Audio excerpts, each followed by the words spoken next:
So I'm Clayton Willbroad, for those of you that I don't know.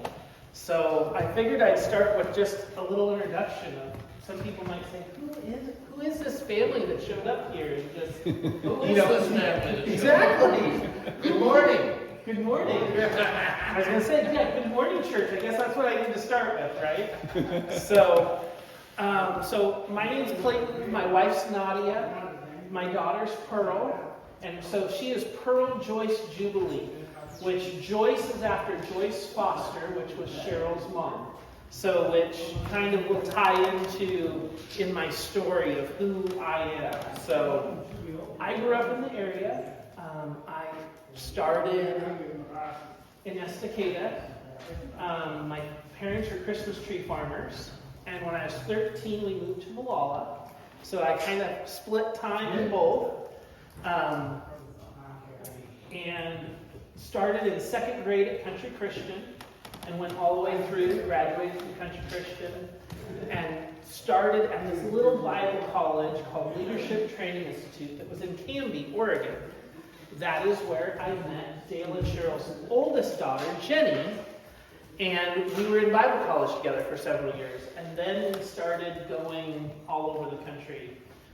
She was in Cambodia for a while, then South Africa. I was in the Philippines, and so I have a whole myriad of stories. I have about 14, I think it is, I'm up to. Maybe 15, I don't know, of near-death experiences of the only reason I'm alive is that there's a God. So maybe I'll get into some of them, but sorry, I'm wondering if I move this down a little bit. There we go. Does that help? So, a bunch of those experiences, the only reason I'm alive today is that there's a God. So I've been taken hostage in the Philippines and by the Abu Safari guerrilla mafia, and then ended up getting released, and through that got recruited with an organization called Operation Underground Railroad, which is a human trafficking organization, but they are on the good side of getting people out of human enslavement throughout the world. So I spent a lot of time in the persecuted church areas, so like Pakistan, North Korea, Afghanistan, China. So I spent a lot of time doing a lot of crazy things, smuggling Bibles, and I think those are the parts that, like even here today, I have 2 different Bibles. But I remember going and we'd take a Bible and they'd take a razor blade and cut it apart in the underground church. And you're like, oh, what are they doing? We just we worked hard to get that in here, but you'd watch them and they just take and cut each page out of the Bible. Because if they could just get one page, they felt they were blessed. And they would take that one page and they would memorize it. And they might keep that for a couple months, and then they might trade it with somebody. They get a different page. And it's like, oh God, I'm so blessed. Do I take advantage of those blessings? Like, I can have as many Bibles as I want and never think twice about it. But do I honor it the same way? Do I feel like, this means something to me. This changes it. Or is it just, oh yeah, all of a sudden when I hit a hard point, then I'm like, oh, where is it in the Bible that says that? Or do I actually put that into my life? Do I actually take it in and say, you know what, God, I want this to be part of me? So sorry, I'm kind of skipping around. Grew up here, graduated, worked with Operation Underground Railroad, became a pastor at a church in Oregon City, and then that's where I re-encountered Dale and Cheryl when their youngest son was in high school, Clark, or Kenneth Clark, depending on how you know him. And he goes by a couple different names. Some people know him as KC. So with that, I started mentoring him. And then that's where I started working with Fired Up Youth Ministry, which that's where Dale and Cheryl are today. They're at a youth retreat weekend. Then they took the kids for a rewards retreat. So that's where we kind of reconnected. And Dale and Cheryl kind of became the fill-in parents for me. that I grew up, my parents, my mom knew God, but had gotten really hurt by the church. So I would sneak away at 6 years old with the neighbors and go to church, and then they would come drop me off, and my mom would chew them out, that they're trying to indoctrinate me, and they're trying to do this, and we'd do it all again the next week. And later as an adult, I never thought twice of it as a kid, but then as an adult, I'm like, Mom, why didn't you ever get up before me? You could have put an end to that at any moment in time, but you didn't. And so those are some of the parts that, we all have our stories of who we are and where we come from. So my wife grew up in the Beaver Creek area. Her dad is Gary Strudler, and he was the kids pastor at Rolling Hills Community Church there in Happy Valley, edge of Portland, whatever we call it nowadays, Tualatin, yeah. And so that's where he was, and then he started ministry. Well, he didn't start it. He started working with a ministry called Kids Story, which is Kids Around the World Outreach, where they go and they build playgrounds and set up Bible clubs and do feeding programs. And so that's where my wife came from. So she was willing to take me on with all my crazy adventures and things because her dad prepped her for it all. So that's kind of who we are. And then Pearl was born, and she's gotten to already go on her first mission trip down to Mexico to build a house this last year. And so she's 8. So she got to go do that with Daddy this last year, and we got to go have some fun and minister to people, and she made lots of friends.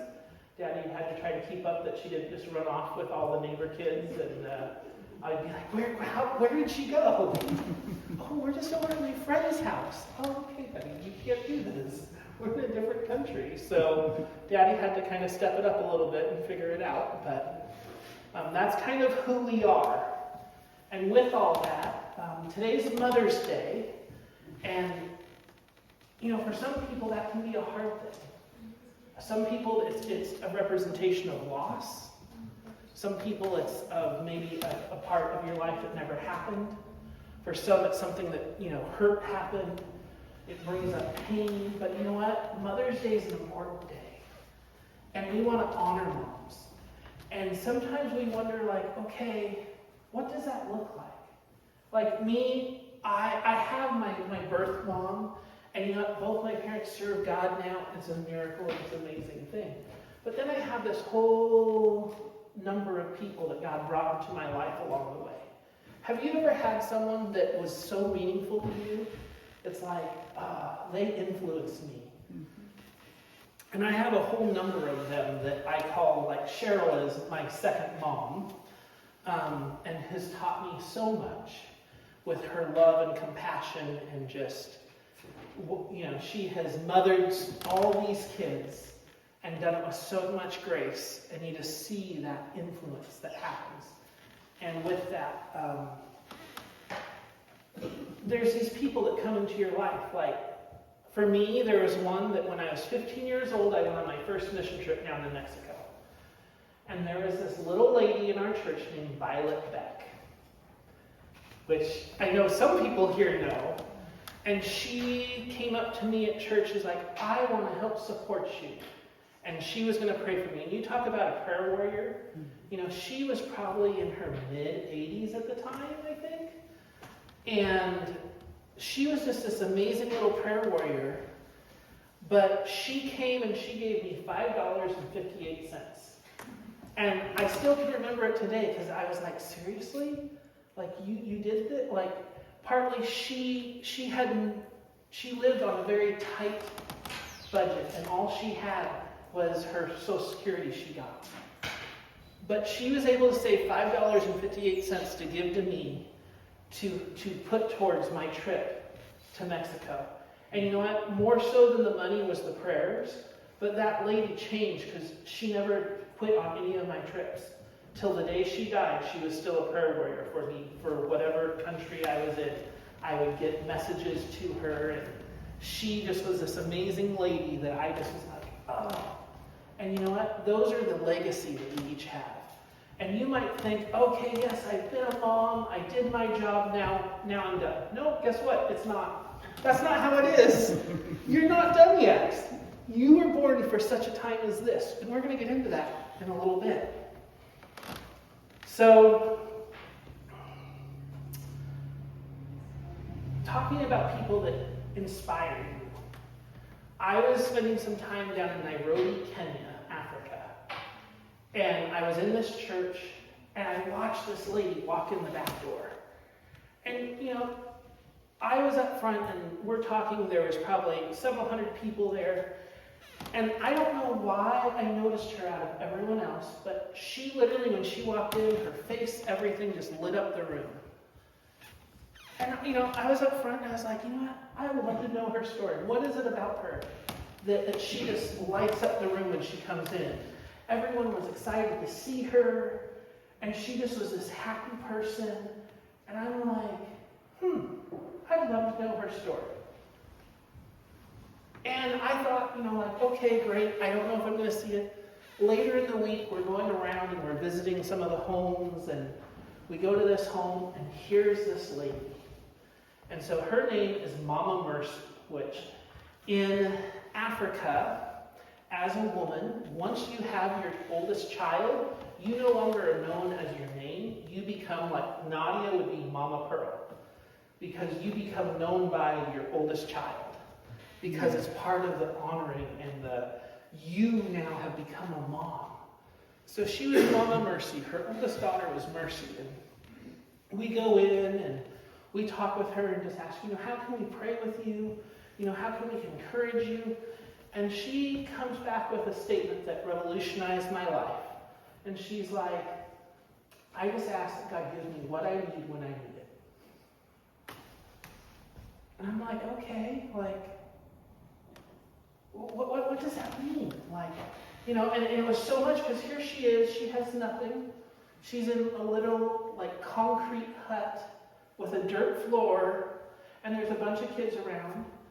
And I'm like, okay, so what is it that you need? What, because we were giving out food vouchers, we were doing different things, praying for people. And it's like, okay, but she's like, no. All I ask is God gives me what I need when I need it. I'm like, wow. When's the last time I said that? When's the last time I was like, God, I'll be happy with whatever you have to give me. It doesn't matter. I don't need everything. All I need is what you have. And so here's this lady, Mama Mercy, and we start talking. And I think, wow, she has such a depth. Wow, what has God done in her life?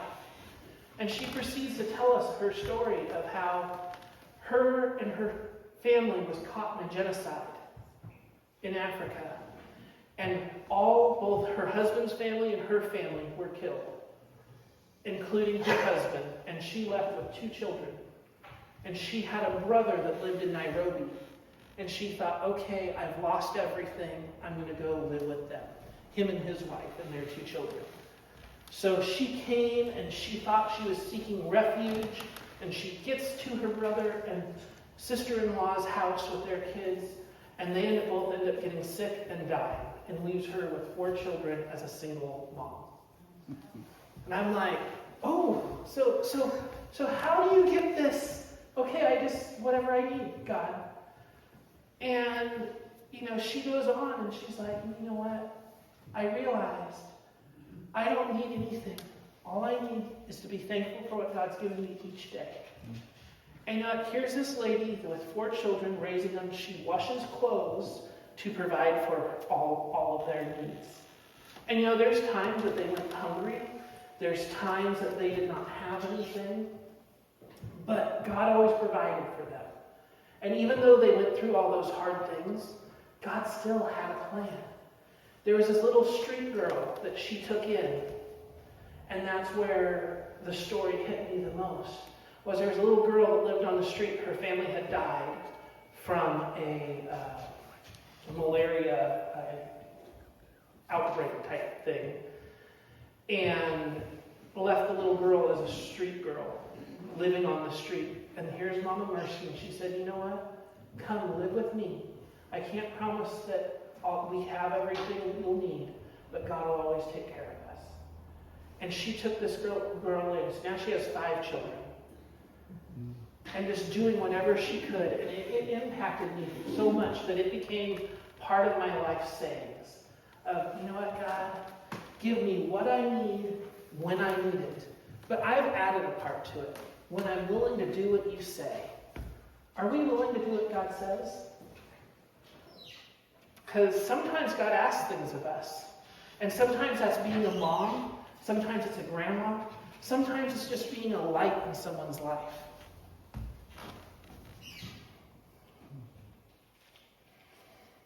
And that's where we get into such a time as this. So I'm sure you guys have heard that saying before. That's from the story of Esther, or Hadassah, as the Hebrew children knew her. Her Hebrew name was Hadassah. And so Esther had an uncle Mordecai that she got taken to be put before the king as part of his harem. And God used her. And I wanted to go to a part of the story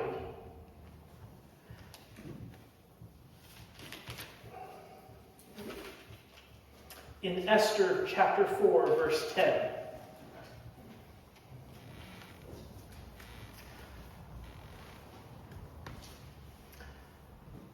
And it says, Then Esther told Hatshepsut to go back and reply this message to Mordecai. All the king's officials and even the people in the province know that anyone who appears before the king in his inner court without being invited is doomed to die unless the king holds out his gold scepter. And the king has not called for me to come to him for 30 days. So Hatshepsut gave Esther's message to Mordecai. So at this point earlier in the story, Mordecai said, Esther, you need to do something for your people. For the Jews are being persecuted through ungodly people that were trying to get rid of Mordecai, other things. There's a whole story. If you have time, read the whole chapter of Esther. It's one of my favorite books. It talks about God's goodness. It talks about the amazing plans God has for us. It's not that it's always easy, but even through some of those hard things, God takes care of us. Mm-hmm. So Mordecai sent this reply to Esther. Don't think for a moment that because you're in the palace, you'll escape when all other Jews are killed. If you keep quiet at a time like this, deliverance and relief for the Jews will arise from some other place. But you and your relatives will die. Who knows if perhaps you were made queen for such a time as this? And that's where that phrase comes from. For such a time as this. What's your such a time as this? Then Esther sent a reply to Mordecai. Go and gather together all the Jews of Susa and fast for me. Do not eat or drink for 3 days, nights or day. My maids and I will do the same.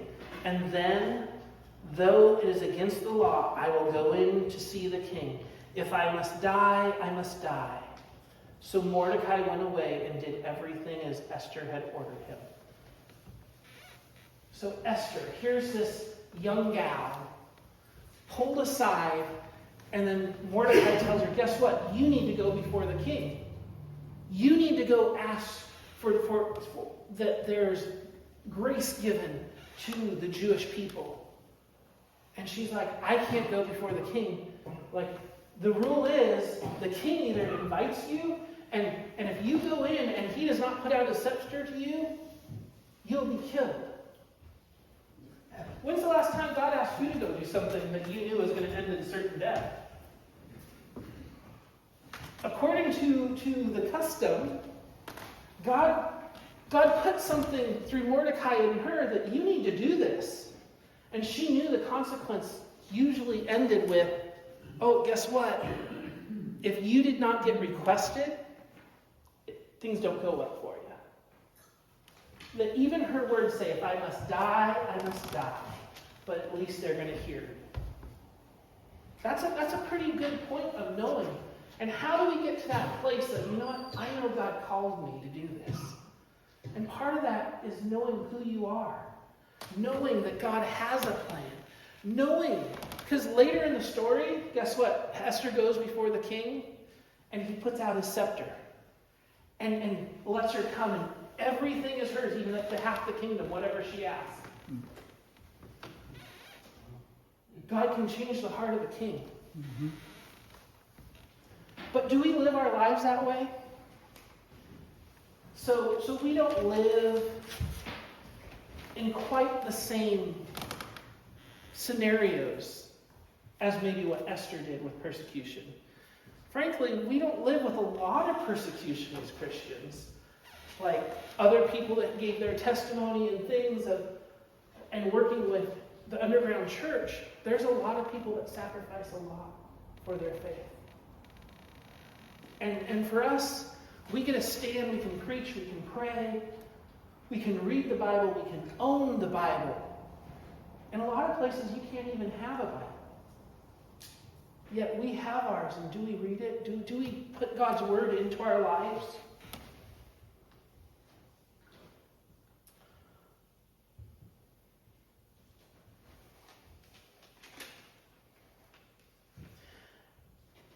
Maybe you've had your such a time as this moment.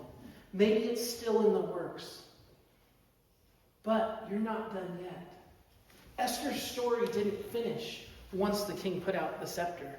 She still went, and she still had other moments. That was one moment in her life. I like to call them benchmark moments. They're those benchmarks that when we're going through hard stuff, we look back on and say, you know what, God? Remember where you came through here. Or you know what, God? I remember when. Those are those benchmarks that we need. That if we don't place those benchmarks of what God's done, either in us, through us, around us, through people that we care about, we don't have a lot to hold on to. As long as there's breath in your lungs, you have a purpose and a mission given to you by God. Each one of us has a purpose and a mission. God has a plan for your life. There are times when God will ask you to do things that are difficult. Can God accomplish his plans without you? Yes, he can. But he asks you to participate in his plan because it strengthens your faith. So God does not ask us to be part of it for himself. It's really for us. Because it strengthens our faith. Because you know what? God can always use someone else. Just like with Esther when Mordecai said, hey, if you don't do this, guess what? God will use someone else. And sometimes we forget that. This isn't just all about us. It's about God building in us. That we get a partner in what he's doing. So yes, God can accomplish his plans without us, yes. But he asks you to participate in his plan because it strengthens your faith. We may face uncertainty, failure, fear, and suffering as we try to fulfill God's plan for our lives. But God is with us every step of the way. Romans 8:28. He is working all things together, all things for the good of those who believe him. And that's just a little snippet, but I'm actually going to go there because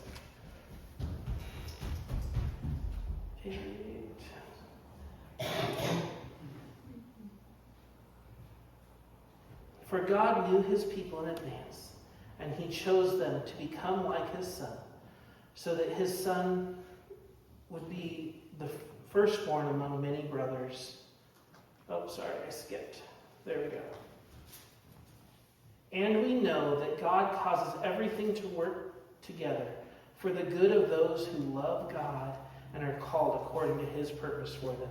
For God knew his people in advance, and he chose them to become like his son, so that his son would be the firstborn among many brothers and sisters. So God knew us. He can work things together for our good. It's not that bad doesn't happen.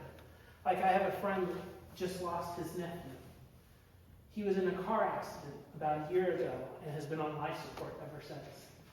And finally, it was time, and they had to pull the plug, and he passed away. Now, this young kid was 17, and he made a mistake. He did not choose to buckle up in a car full of kids. And it cost him, and that was a consequence of his actions. But you know what? He was saved. And that's the good that God can bring out of it, is that he'll know again that he'll get to see him again one day. And he's having to deal with his son, was good friends with the nephew, and his son doesn't know Jesus. And that's where I said, you know what? This is God giving you a moment to show your son where your strength comes from, of how you can know. Because it's not that no bad thing ever happens to us. There's bad stuff that happens all through the Bible. Unfortunately, that's just kind of what happens. Actually, the Bible even goes as far as to say that you will be persecuted. Unfortunately, that is what the Bible reads for us. It's not that that's happy. It's not that that's fun. But you know what? God will be with us through it. Mm-hmm. And I can tell you that as someone that has gone through being taken hostage and held and going through those things. It's not that it didn't hurt or there was not consequences, but it was that God was big enough that he made a way through it. So some of that story is I was taken hostage, and I ended up getting released. And there was a point where I could have escaped. And there was a mom and a daughter that were taken with me. And I was fighting God, because there was a point where I could escape, and I'm like, no, I can do this. I can get away. I know I can. You know, we're all trained, okay, you help yourself before you can help someone else. That's our human understanding of, you know, we're flying on the plane, oh, no, put your mask on before you put on anyone else. But what parent really is going to want to stop and actually do that if they see their child gasping for breath? That parent instinct is going to be, no, I'm going to put it on my child. I'll get it in a second. And I'd say that's that God thing of, are we going to do what God asked us? Or are we just going to do what the world says is what we should do? And that's where God asked me to not escape. Because I could have gotten away, but I would have left the mom and the daughter. And I'm like, but I can do this, God. And God's like, trust me. I'm like, but I can do this. Trust me. I'm like, but God, I can do this. Trust me. And so that has kind of become my phrase with God of, oh, trust me. It's like, okay, God, here we go again. Like, what are we going to do this time? Because God wants us to trust him more than anything. And that's where that whole experience was partly just for me to learn to trust God. For me to learn to trust God beyond my circumstances. That it was a crazy thing, but you know what? I grew up, so my dad was an alcoholic growing up. So I had dealt with abuse, everything else. So you might have heard of a young kid getting dropped over Detroit Dam in 1994. That's me. So I am that kid. That's one of my near-death experiences, that on the face side of Detroit Dam, about 60-some feet down, there's a 4-inch piece of concrete that sticks out of the dam. And that's what stopped me from going all like 200-300 feet down, was this 4-inch piece of concrete, 60-some feet down. And God, because of God, I'm still alive. So that was my upbringing. So going to a hostage situation, okay, I know how to deal with this. It's not that it was fun, but I knew how to deal with it. And because of that, it didn't affect me the same way. If you talk to the mom and the daughter, it was a whole traumatic, crazy situation. For me, it was like, okay, I know what I need to do. All right, here we go. But because of that, it didn't affect me the same way it affected them. And you know what? They never touched the mom and the daughter, which is not typically how it goes in that type of hostage situation. So with it, we ended up getting released. We got thrown out of a vehicle outside of a town. And then 3 days, so basically I was given 72 hours in the country because they had taken our passports, everything. and I was given 72 hours to produce a passport. And I'm a little stubborn. I had gone to go on a 3-month trip. This was 6 days in. I was taken hostage. And so I was like, okay, God, you brought me here. I'm not leaving yet. Like, I came to come for three months, not 6 days. And so 6 days in, get taken hostage, and then we're probably like 12, 14 days in by the time I was back. But I no longer had a passport, and so the Filipino government said you have 72 hours to produce a passport. So I'm doing everything I can, getting online, trying to find a passport that I had a copy of, that we could try to do something. And I'm at this church, and they're treating me like this fragile little American that just had gotten taken hostage. They wouldn't let me out of their sight. They wouldn't let me do anything. And I'm like, no, but God brought me here. So all of a sudden, there's all this screaming and yelling out in the hall. I stick my head out, and they're like, run, get away. And as coming in, I'm like, no, that's who let me go. But what I later found out is that was Muhammad Ibrahim, who was the leader of the Abu Safari guerrilla mafia at the time, in 2000, 2001, and then. And so he was coming in, I'm like, but he had a yellow backpack, which was my backpack. And I'm like, but if I can get it, my passport's in there. I could stay. So I'm trying to go towards him. People are trying to pull me away. I'm like, no, he's who let me go. They're like, no, you need to run. But he had this young kid with him. And so this is where the story gets interesting. The Filipino culture is very honor-based. And because he had wronged me, he had to make it right by giving me what he valued, which happened to be his 15-year-old son, B-Boy Cruz. And I'm 19 at the time. So at 19, so he tells me I get my passport back, and he tells me he has to give me his son for restitution. And I'm like, okay. And I'm 19, I'm not thinking a ton into this. But I'm like, okay. And so I ended up with a shadow. And at 19, I ended up with a 15-year-old son. And I didn't know what that meant, but other than I had a shadow now wherever I went. But God, so my 3-month trip turned into 2 years. And he ended up getting saved. Still works with the ministry today. That the ministry got to go to all these Muslim-ruled islands in the Philippines that Americans never got to go to because nobody would touch them because of who his dad was.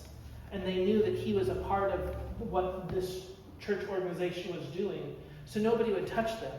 So they were able to establish churches and outposts in all these islands. And B-Boy got saved. I'm the godparent to his children. And so that's where we always joke because I have a son that's 4 years younger than me. But I am, so in the Philippines, when you get saved, you no longer have the actual day you were born. Your day you became saved as a Christian becomes your birthday. So that became his new birthday. He got saved. And then we celebrate Ramadan. And so kind of those points of what is God going to do with our lives? How could he use it? I had no idea of how all that was going when I was sitting tied in this jeepney when I could escape. Because I wanted to escape. And if I would have sacrificed everything God did. And I would have sacrificed, because from that situation is what got me recruited into Operation Underground Railroad. Because they're like, oh, there's something different about you. You stayed in the country after you were taken hostage? And I'm like, I know. I am a little crazy, I will admit. I'll do crazy things if God asks me to. And that's where God asks each of us to do something for him.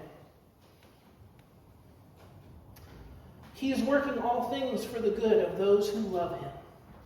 Just like Esther, just like Mama Mercy, just like my stories. I also want to, so Mother's Day. It's Mother's Day. That's what we're supposed to be talking about. And that's where all this leads into this. Does anyone know where Mother's Day got started? Because you can look it up online, and it's in 1914, President Woodrow Wilson created the holiday to honor mothers and all mothers who contribute to the well-being of their families and communities. But do you know there's a backstory to it? Anna Jarvis founded the holiday in 1908. It was originally envisioned as a day to honor the sacrifices mothers made for their children and to promote peace between former Union and Confederate families. It was first celebrated in a church, and it was trying to bring together peace and unity. She fought for several years until it actually became a holiday in 1914. But she started her fight in 1908. Sometimes what God calls us to takes a while. It's not always instant. She originally called it Mother's Peace Day, a day mothers didn't have to worry about their children. That's the origination of Mother's Day, was Mother's Peace Day, a day that there could be peace amongst sides, amongst all the going-ons of war-torn areas, that there could be peace from loss. And do you know what's interesting about the whole story? You would have said, oh, in 1914 when President Woodrow Wilson made it a holiday, oh, everything was good. She completed. Okay, end of story. Do you know that's not really what it was? By the end of it,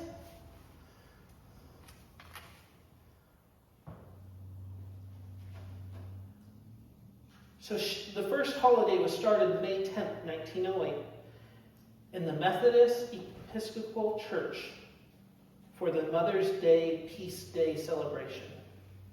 It's all about love. But did you know that she ended up being the biggest fighter against Mother's Day? By 1925, she was actually fighting against the formation of Mother's Day. So what she fought just years before for, she was actually fighting against. Because it was turned, and she said, I don't want to see a day of peace turned into to be commercialized. Do you know that in the U.S., Mother's Day is a $25 billion holiday? $25 billion gets spent on one day to honor moms, which is a good thing. But that's where sometimes we might think, what is God asking us? And sometimes it changes along the way. What she fought for years for, she ended up fighting later, within 10 years later, against, because she saw it get taken a different direction. It wasn't about celebrating peace. It wasn't celebrating moms. It was doing something different, and she wanted to fight against it. Sometimes what God asks us to do can change over time. And we might not always realize it. And something that we fought for years ago might not be what we think is what we need to fight for anymore. It might be the total opposite. But you know what? Only when we walk in relationship with God can we have that. That's how we know, and that's how we hear. That's how we can see God change our circumstances. That you can go from standing before the king as just one of his harem to being a queen, becoming Queen Esther. That even up to it all is at her disposal because the king outreached his scepter to her. That's what God asked. What's God asking of us? Because it's not just all over and done. You know, for a lot of you've maybe fought those battles, but that doesn't mean you're done yet. God's just getting started, actually. Because as long as there's breath in your lungs, God has a plan for us, each and every one of us. The song that we sang earlier, talking about the breath in our lungs, that song has a special place in my heart. So the first time I sang that song was in a catacomb in Rwanda, Africa. So Rwanda, a big genocide had taken place. Over 2,000 people flocked to this church. And they sought refuge at the church, because typically that's where safety was. And people came and chained the doors shut, and they opened up fire on this church with over 2,000 people inside. Not one survivor from inside the church. So over 2,000 lost in one day in the genocide. And other survivors came, and we were meeting with, so I ended up in Rwanda on this ministry doing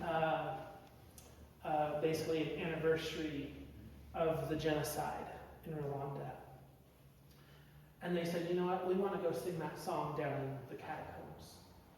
That even these bones, there's breath, as long as there's breath, that even though those people died, God's still doing things through their families. And I watched as there's this pastor named Ben Kumbaya that was a part of one of the areas that he ended up getting away to freedom. He almost went to that church, but he had to get pulled away to go help over somewhere else. And that's how he survived that genocide. Because this is the genocide of the Hutsis and the Tutsis. He survived. And his mother, his wife, his children were all killed in the genocide. In their home. And he was a pastor at the time, which he should have been given amnesty from, because there was such tension between the two tribes, they were of the wrong tribe, so they were all killed. And he found out who did it. And probably one of the most healing moments that I've seen of what God can do when we let him move in our hearts. He took this man by the hand, and they went and sang this song down in the catacombs together. The man that killed his wife, his children, his mother, he went and worshipped with. And he remembered, and he had a moment where he could have ran him down. So when they were calling for the peacetime, he had a point where he could kill him, and God told him no. If you do what you want to do, I will lift my hand from you. And you know what? When I got to see him worship with this other gentleman, even though all that horrific trauma existed, there was such freedom there. And I'd say, like, for me, I grew up in a crazy trauma environment, and I like to say, God knows what we can handle. It's not that it's always easy. But you know what? That prepared me for what happened in the Philippines. And I used to would have said, oh, I'd trade lives with anybody. Because, the things I grew up with, nobody would want to go through that. But you know what? I would not actually say that. I wouldn't trade the life I had for anything. Because even though there was all the crazy trauma, abuse, it prepared me for God to get to use me later. And because of what I went through, because of those things, it prepared me for the next. And then I get to see this blessing, and I get to see this relationship with my earthly father. That technically, according to world standard, I should never speak to him again. He tried to kill me. We're done. But you know what? When God comes in, he brings in grace. And sometimes his grace isn't what we see. Sometimes his grace isn't fair, isn't just. There is justice always in God, but it's not always our earthly justice of what we see. God's grace is huge. It can cover a multitude of sins. Just like my friend Ben that got to worship with the man that killed his wife, his mother, and his children. He got to worship and sing a song saying, as long as there's breath in our lungs, we're going to praise the Lord.